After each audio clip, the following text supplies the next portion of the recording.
What's up, everybody? West Nale virus. It's Tuesday. Get to know with Josiah.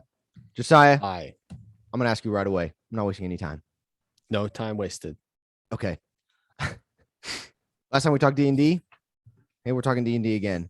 I know Beautiful. I know what to do, like how to get started. Yeah. But now I want to make a character in Dungeons and Dragons. Okay. Okay. What do I need to do? Okay. Well, first thing to know, okay? You're going to need those 6 ability scores that we talked last time about. Charisma, strength, constitution, dexterity, intelligence, and wisdom. That's 6. I did count it correctly. Thank you. You're going to need those six scores. But there's a couple of different ways to get those scores. And that depends on your DM. Now sometimes, okay. All right. I'm just going to step back just a second. I say we might need to back up here. Yeah. Okay. So, firstly, you're going to want to. Some people like to get their ability scores and then base what class they pick off of those ability scores. What class and race they pick off those ability scores. Some Right. people like to pick their class and race, and then they just roll their ability scores and kind of build their character up from that. Okay, I'm a newbie. What would you recommend? If you have a good idea for a character, then I would go ahead and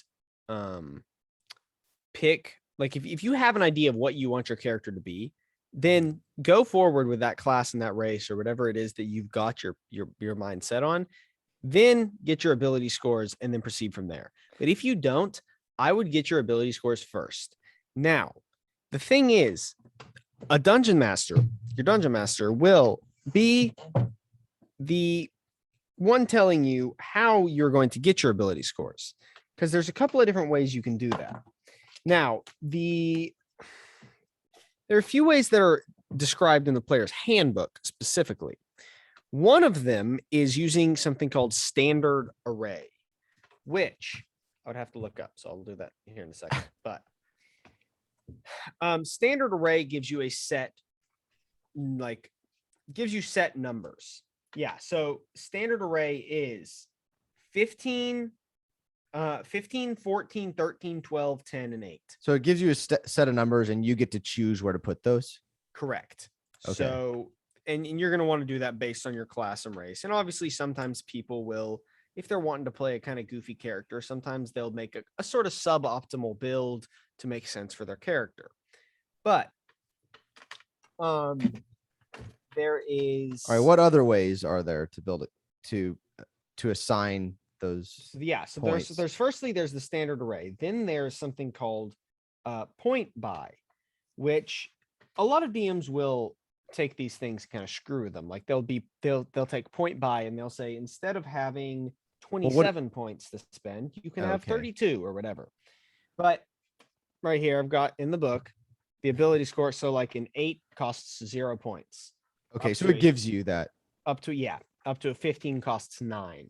Okay. So you could so many points that you get to spend and. Correct. Got it. Okay. Correct. So that's 2. Yes, that's 2 ways. Now, there is the last way that's described in here, which is my personal favorite way. Okay. And that is you take 4.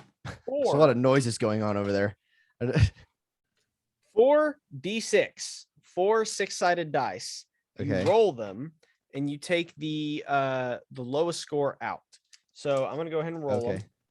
And okay, I just rolled insanely well. But the proof is coming on YouTube. Yes, oh my gosh. 2 6s and a 5. A 5 and a 2. So that 2 is now gone. Okay. Your score is now 17. Right. Okay, but I'm gonna roll again. Let's see. But like if you roll, I got it really good.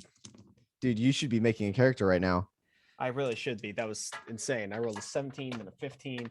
Okay. Anyways, let's say you roll this right here. What is it? Explain to the podcast world. Okay. So you roll 3 3 2 2. So you take one of those 2s out. Now you're stuck with an 8. And I'm assuming that's bad. That's not great. An 8 is a -1 on all your stuff. So it's like it's high risk, high reward It's high risk, when you're high rolling reward. dice. But in general, when you use that way, you will get a better. Usually, you'll get a better score than Overall. with standard array. Yeah, overall Okay. than standard array. Not always, obviously, but the average is that they get better, especially because you get to drop that lowest one. Mhm. Now some people like to screw with it a little bit. I've heard of some people, rolling with advantage or rolling 3d6 plus 2 or Okay. something like that. So it's all up to kind of who's in charge of making like running the show, and then Correct. they could tell you, okay, everybody's making their character, and this is how we're doing it. And I asked my brother because we were driving. I just got home from a 6-hour drive, obviously yesterday. Well, you see, I was in the mountains yesterday. Yep. And or technically today. I asked my brother, like, oh, I'm going to be talking to Josiah about D&D, and probably I'm going to ask him about characters because he plays with you. Right. And he said, make sure that you get across that D&D is different every time you play. Yes. And it's different with the people that you play with. And so you really want to, this is kind of, a side conversation that we're having right now. But if you're going to play D&D, the first time you play it, it may suck with a certain It type very of well people. might. Then you go find some different people, and it may be the greatest thing you've ever played. So be open. He was saying be open to different things going on. But it's all about finding your crew and playing with them. Try and not come in with certain expectations, because it is going to be different every time you play. If you watch, Critical Role, who are the most famous, like, of the streaming D&D people. If you watch Critical Role, for instance, and you come into every game expecting the game to be exactly like Critical Role, that's not going to work. You're going to be disappointed every time, because no game is going to be exactly like Critical Role. Right. No game is ever alike in Dungeons and Dragons. No game is ever alike. In fact, Critical Role has had 2 different campaigns, and they've been pretty different themselves. Now, they had all the same players and the same DM, so they were similar in a lot of ways. But yeah, no, they're never going to be the same at all. You're going to have a completely different DM. You're going to have completely different players. Yeah. So I completely agree with that. Don't freak out if you don't like it the first time. Go find some different people. Switch up the campaign maybe, and you'll try it again. Okay, back to characters. So let's go the other way. So you just told us the 4 ways to get points for your character.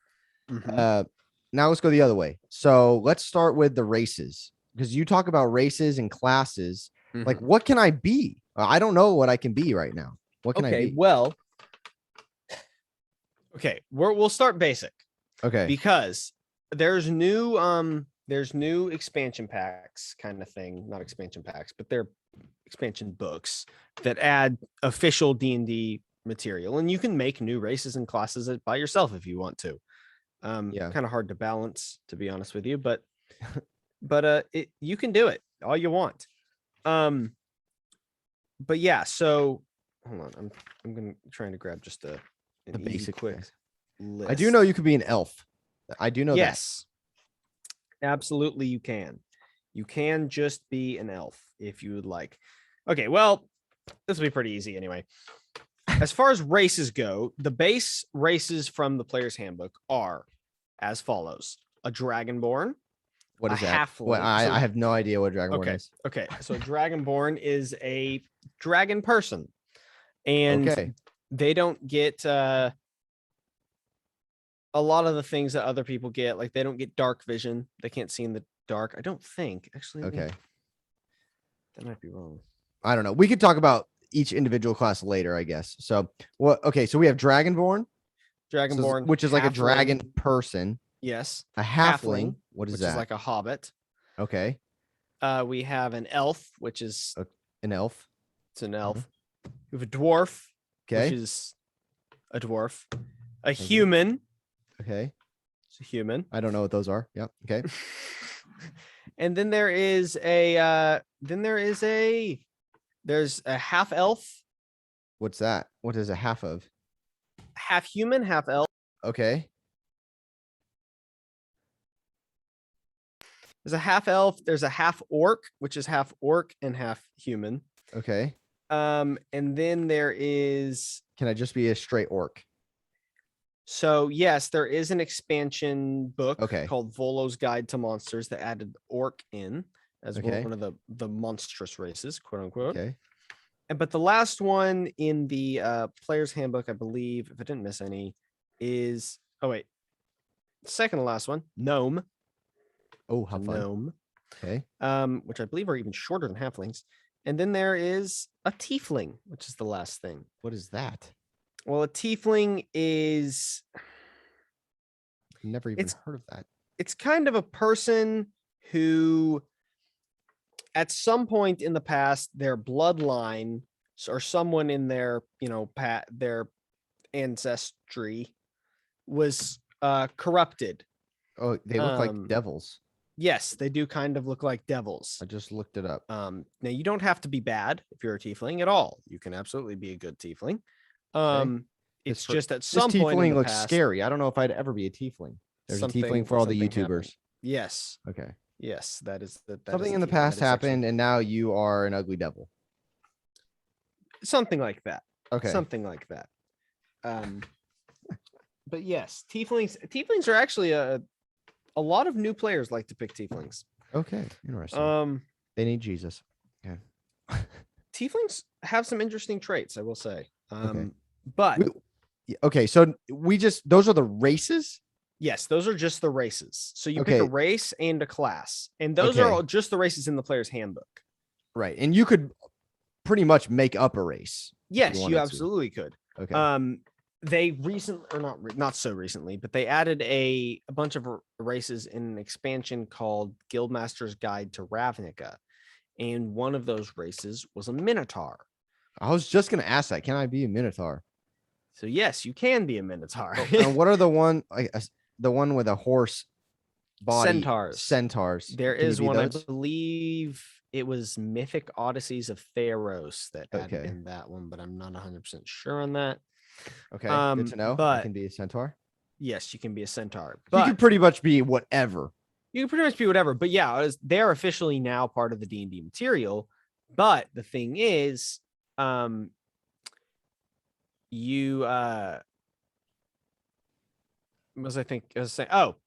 they were added, I remember looking up and wanting to see if I could be a Minotaur. And I was like, oh, can you be a Minotaur? Well, yes, a bunch of people online have homebrewed Minotaurs. Now, if you're a DM, you're a new DM, anything like that, be careful with homebrew stuff that your players bring to you, because homebrew means they made it at home. Yes. Sorry, a lot of it is very unbalanced, possibly insanely broken. Way too powerful. Yes. I have absolutely seen some things where it was like, oh, I really like this idea of a race, and so let me make this thing, and destroyed everyone. It needs this. Oh, and it needs this. Oh, and it needs this. And by the time they're done with it, it adds +2 to every ability score, and it has dark vision plus, a 1-hit punch kill on everything. So, it's crazy.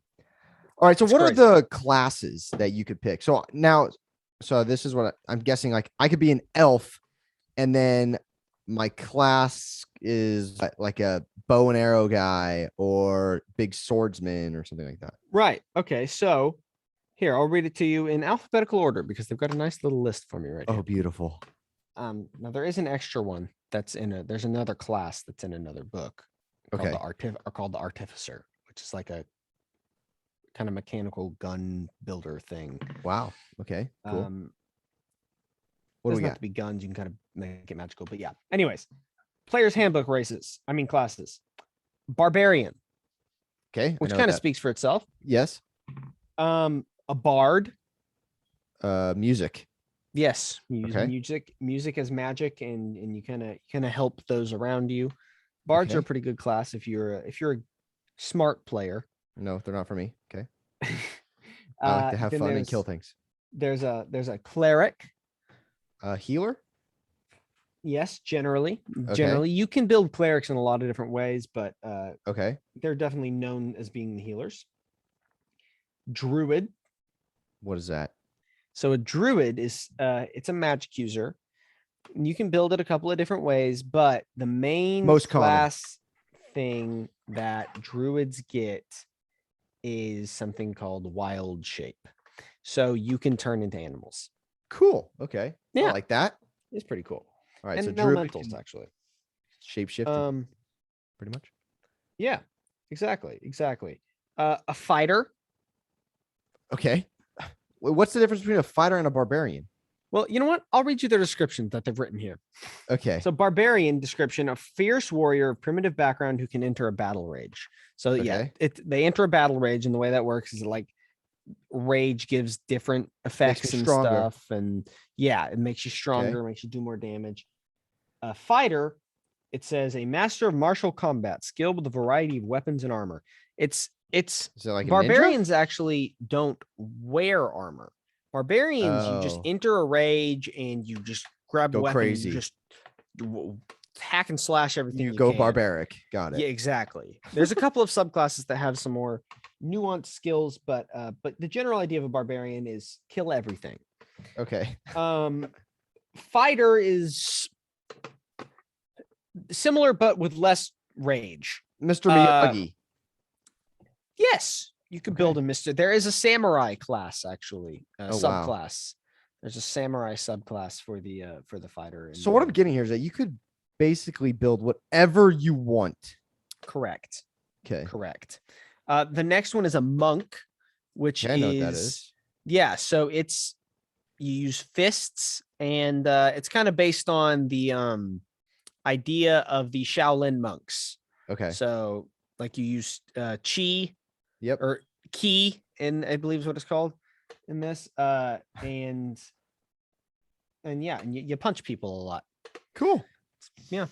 Then there's paladin, which is it says here a holy warrior bound to a sacred oath, which is, I mean, that's pretty much what it is. You're a warrior. You've got a little bit of healing, and you call upon the gods to smite upon your enemies. They do a lot of damage. A ranger. So a ranger. Aragorn. Yes, you were talking about a bow guy, a fighty bow guy. That's generally what a ranger is. There's a lot of different ways you can build rangers as well, but the general idea is you can be really good with bows if you want to. Okay. Then there's a rogue. They're more stealthy. Assassin. And yes, there is an assassin rogue subclass. There's a thief rogue. Fun. Rogue. Yeah. Then there's a sorcerer. That sounds scary. I know what that is. And now, okay, these last three are actually sorcerer, warlock, wizard. Okay, help me. So they're the main three spell casting classes. Okay, I would have guessed that. Yeah. But there's very key differences. Sorcerers have a smaller spell list than, I don't know if they have a smaller spell list than warlocks, but they definitely have a smaller spell list than wizards. And the idea of a sorcerer is that you were born with your magic. It's just kind of, you just have it. You just have magic because of who you are. And they have different abilities, but their class is very much based on their abilities and using their abilities to help them out. And a lot of damage generally with sorcerers. There's some more support style sorcerer subclasses, but in the player's handbook, they're very built around damage. On the other hand, a warlock, it's kind of meant to be less of a spellcaster, but at the same time, it's really not. It has the best cantrip in the game. Now, cantrip, for those who don't know, is a spell that you can cast as many times as you want. Most spells have limits on them. Yes, so most spells have a spell level, and you have different spell slots. Oh my gosh, this sounds so hard. You have different spell slots of different levels, yeah. And but that reminds me, you brought out a sheet last time. Yes, I did. And that keeps track of everything? Yes, you can have it keep track of everything. So Oh, good. Here's a good little sheet. It's got the things over here. And here is actually a spell sheet. So that kind of... Oh, just write down all your spells. Holy cow, you could have so many spells. Yeah, Wizard you can have a sounds lot fun. of spells. Now you won't use up all those until you're very high level, which most people don't even make it to a very high level. But yeah, so a warlock has less spells that it can cast. Okay. It can just cast less spells than a sorcerer and a wizard. And why would I be a warlock? Well, there are definite advantages to being warlock. They have some other little things called eldritch invocations. I need to work on my vocab. And it's kind of, the idea of it is that, so the idea of a warlock is you are a regular person, and then you made a pact with some super powerful entity. There are different subclasses. The warlock's different subclasses are based around what kind of entity that was. Okay. So there's a great old one, which like the one that the general thing that people think of with the great old one is like Cthulhu. Okay. There's the fiend, which would be like a devil or a demon. Uh-huh. There's a celestial as a subclass, which is kind of the idea of like an angel. Mm-hmm. There's the archfey, which is like a super powerful fey being, which would be like, I don't really know how to explain what a fey is. It's kind of like think of fairies and mystical lands, and technically centaurs and satyrs are both fey. Like a harpy sort of deal? Not a harpy. It's okay. I really don't know how to explain what a fey is, but a fey, it's really just something from the Feywild that's really powerful. Got it. Feywild is a separate is one of the many creature types found in D&D. Pixies, sprites. It's a yeah. Yeah, okay. Got it. Yeah. That's the general idea of Fey. So a very powerful Fey. There's a few others I don't remember exactly, but yeah, so that's the general idea of the warlock. And they'll give you these eldritch invocations, which power your warlock in other ways that other classes can't necessarily have. Okay. Such as there is one eldritch invocation, goodness, that is called Devil's Sight. And it says the description of Devil's Sight is that you can see in both magical and non-magical darkness. So dark vision is a racial ability that you get, where you can see in the dark. But there's a spell called Darkness, which casts magical darkness, and people with dark vision can't see in magical darkness. But a warlock can. A warlock can with that eldritch invocation. And there's a bunch of eldritch invocations that you can take. Got it. So how long would it take me to build a character? It sounds like there's a lot of things that go into building a character. Well, there are a lot of things that go into building a character, but there aren't as many as it sounds like, because we have been running through every possible option. So, well, to finish up that previous thing, a wizard is just your basic spellcaster. They figured out, they have a spell book, and they have just a ton of spells they can choose from, and a couple of little abilities that can augment those spells in different cool ways. So they just have a ton of spells they can have and use, and there's a lot of versatility. Wizards are very good, but they're very easy to kill as well. You have the least hit points. But anyways, how long would it take you to make a character, you ask? Yes.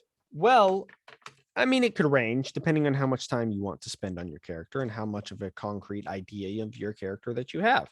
A lot of people will enter a character creation session with, no really idea of what they're going to do, and they kind of just go as they go along, and whatever they end up with, they end up with. And if you do that and you do it quick, it could take 10 minutes.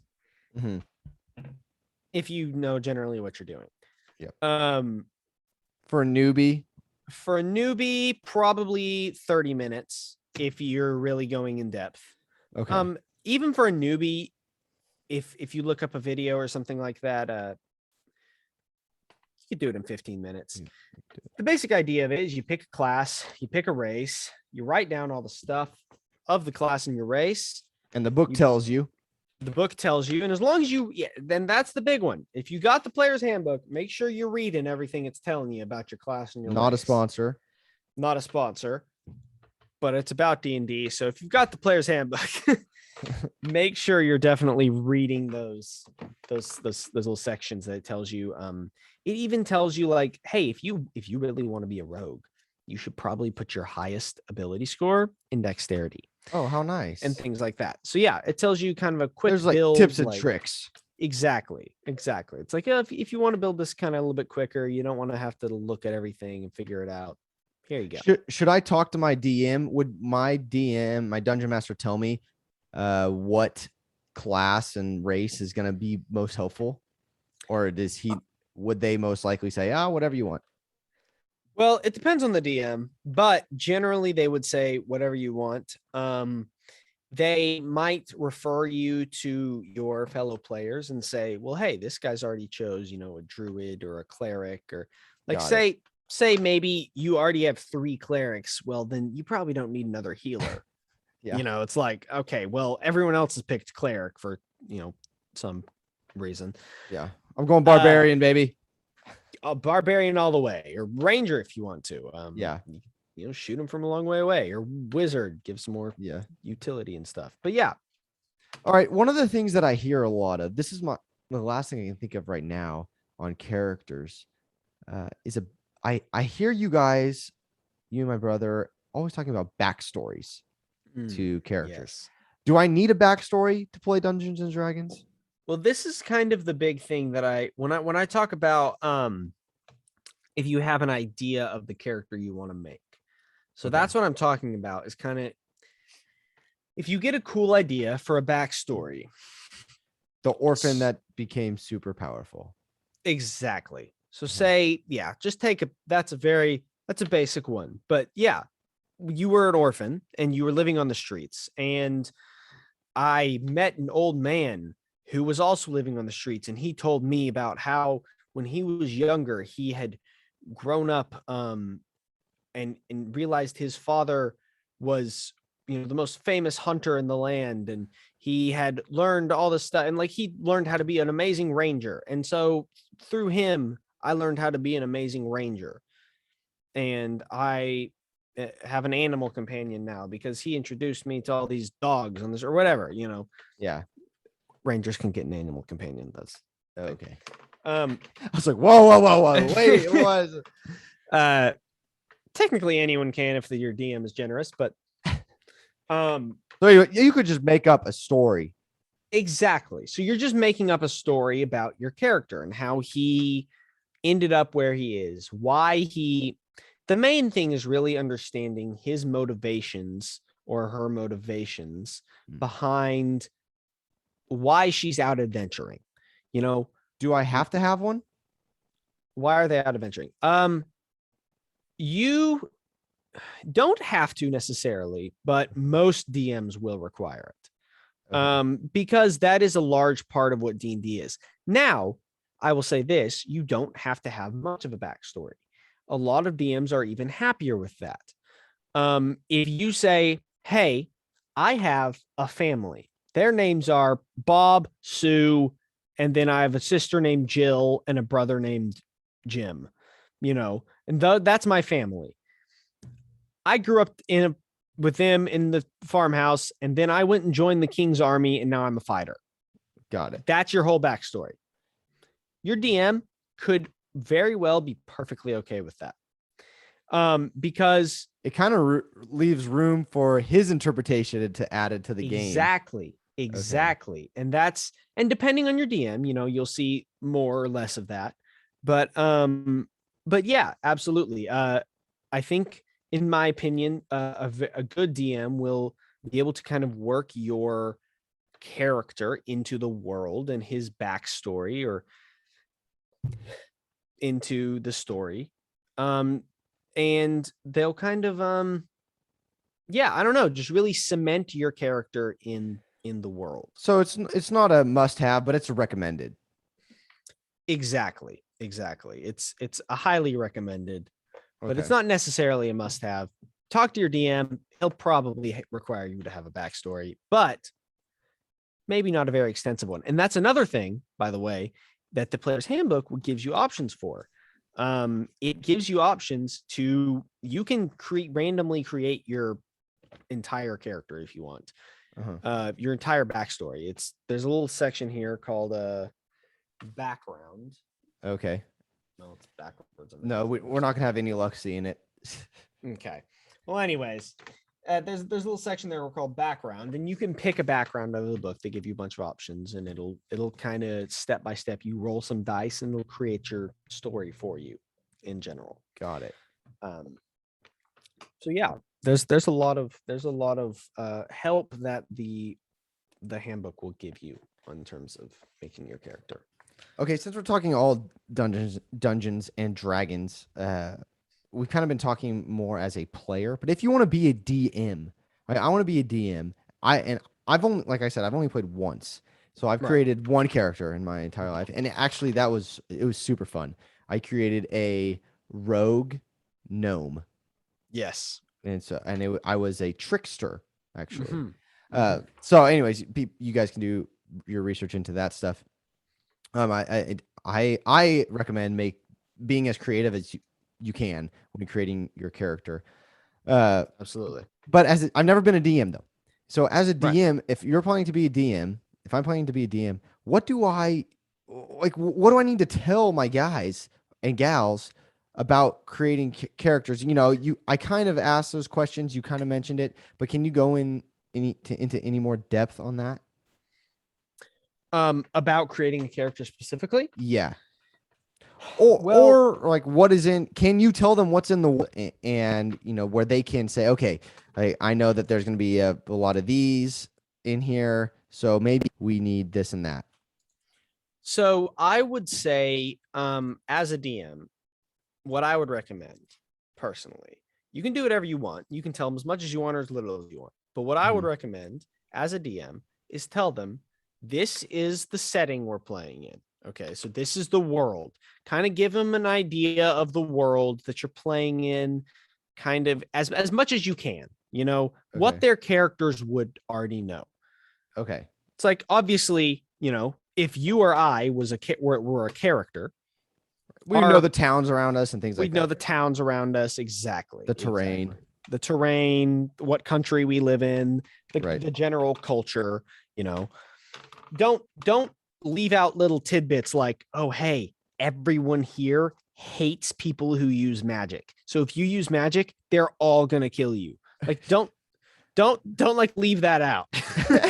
That's kind of a really big thing. Right. So yeah, just generally give your players a general idea of the world that they're coming into, and you can maybe give them an idea of the campaign they're going to go on if you want to. You don't have to say, well, you're going to be fighting an ancient red dragon at the end of this when you're level 10. It's you don't have to, which I don't think an ancient red dragon at level 10, you need a lot of people in your party to do that, but that's beside the point. So you don't need all in all, you don't need to tell them too much. You don't need to tell them too much. Give them the big details, about the culture of the terrain, like what they would already know. That made a lot of sense to me. I like that. Exactly. Tell them what they would already know. Perfect. Other than that, you can leave it as bare bones as you want. If you see them going like all wizards and well, the guy that I'm creating, there's an anti-magic zone around him for a mile. It's like, okay, well, maybe say, hey, maybe we should pick a few people who aren't wizards. So go ahead. Well, I was going to say, or get rid of that anti-magic zone. Because you don't want to make something like that where you just destroy your characters. I mean, that's no fun for anyone. Yeah. But as the DM, you need to know the characters. Yes. Yes. Oh, absolutely. You have to, you need to you don't need to, but you should know not only the characters and what they are, but what abilities they have, and things like that. So you're like the quarterback. You know what everybody's doing. Yes. Okay, Yes. perfect. Now the players, they can trick the DM, and that is always a fun moment. Oh, okay. When that happens. But how do you trick a DM? Well, I don't know. It's kind of hard to explain. I have to explain a example, but I don't know. You can kind of create a plan in your mind of something that the DM might have overlooked. Okay. That is very like it's a pretty sneaky little thing that they might not think about. And I remember one time, actually, a good example of this is I mentioned Critical Role. They were fighting like the final boss, and they knew that when he was trying to be, it was this big evil, it was a lich, and he was trying to like become a god or something like that. And he or restore himself to goddom or something. I don't remember what it was, but one of the players, the bard, he had saved a 9th level spell, which is the highest possible level spell. Okay. I think it was a 9th level spell. And he knew that as soon as this guy that they were fighting got really low on hit points, he was going to try and teleport away. And he had wasted an entire turn earlier in the battle where they had all these little things that they were trying to, they had to activate these things to kind of weaken him so that they could actually kill him. And they had to get in a certain range of him, and he was already in range, and then he moved closer. And that, like, he wasted his entire turn doing that. And everyone was like, what are you doing? Everyone was like falling apart. They're like, what are you doing, dude? What are you doing? We needed you to do that. And then the next turn around, the guy was getting really weak, and he was saying, and he casts teleport. And everyone stopped for a second, and he goes, I cast counterspell. He's like, what level? 9th, which is the highest level spell. So he out leveled that other spell, counterspell. Okay. That's how that works. And so, yeah. And he's like, oh, wow. That's why you moved in range of him earlier, because you had been planning on counterspelling his teleport because you knew he'd try and get away, etc. Kind of trick the DM. The DM thought he'd just done something stupid, and really he had gotten kind of playing the long game. But yeah, it was it's a lot of fun moments like that for the players. And there's I kind of forget what I was talking about. Oh, we're talking about the DM and knowing your players and the characters and things like that. So I would say, don't try and create that's what I was going to say, was know your characters and know what they can do and know what they're capable of, but don't know those things so that you can plan for their weaknesses. You should definitely, not just plan for, oh, they're going to steamroll this guy. Great. Let's put him in there. Don't do that. You want to give it a little bit of challenge, but make them think. Exactly. But don't make it impossible is what I'm trying to say. Make sure that there is a way out. Don't make them, don't make your evil characters unbeatable and they can't get away, and that's just no fun. Yeah. So, but yeah, in general, as a DM, you should know the characters in your campaign. All right. So recap: as a DM, know your characters, but let your players kind of build what they want. Yeah. As a player, be creative with it. Josiah listed all the races and the classes, and then kind of, get that sheet that Josiah has. Yes. And the player handbook will help you along your way of building your character. And then you have to roll for points and things like that. You said the most exciting way is to roll. Yes, that's my favorite way to do it, because, and I like to, if I'm in charge of a campaign, I like to say, if you get lower than like a 6, you can re-roll that. Or if you get like all scores like really low, I let people re-roll because I mean nobody wants or to at least like bump it up a few. Party. Exactly. Yeah. Exactly. No one likes to get steamrolled by a tiny goblin. Exactly. Well, is there anything else you like to share on creating a character that you think is vital to the process? No, not necessarily. I mean, just come in with an open mind and have fun. Have fun with it. Perfect. You can be creative. Build the character of your dreams. Exactly. Build whatever you want. You can build something that makes no sense whatsoever. Like a minotaur, make him a rogue. Take a minotaur, make him a rogue. Make him sneaky. Doesn't make any sense. Do it anyway. It sounds awesome. That's what I would do. But yeah, so, and we could also, if you would like to, next episode, we could just go through the character creation process and make a character. All right. Next week, we will be creating our own character, Josiah and I together. Yes. And good luck on your mini adventures and quests out there in Dungeons and Dragons. This is a sports show. So if you're just watching this for the Dungeons and Dragons content, that is once a week on Tuesday with Josiah. Maybe one day we will start our campaign once a week or something like that. Yeah, do that. Maybe. But this is just our get to know on Tuesdays with Josiah, with West. And thank you for joining us. And thank you, Josiah. Thank you.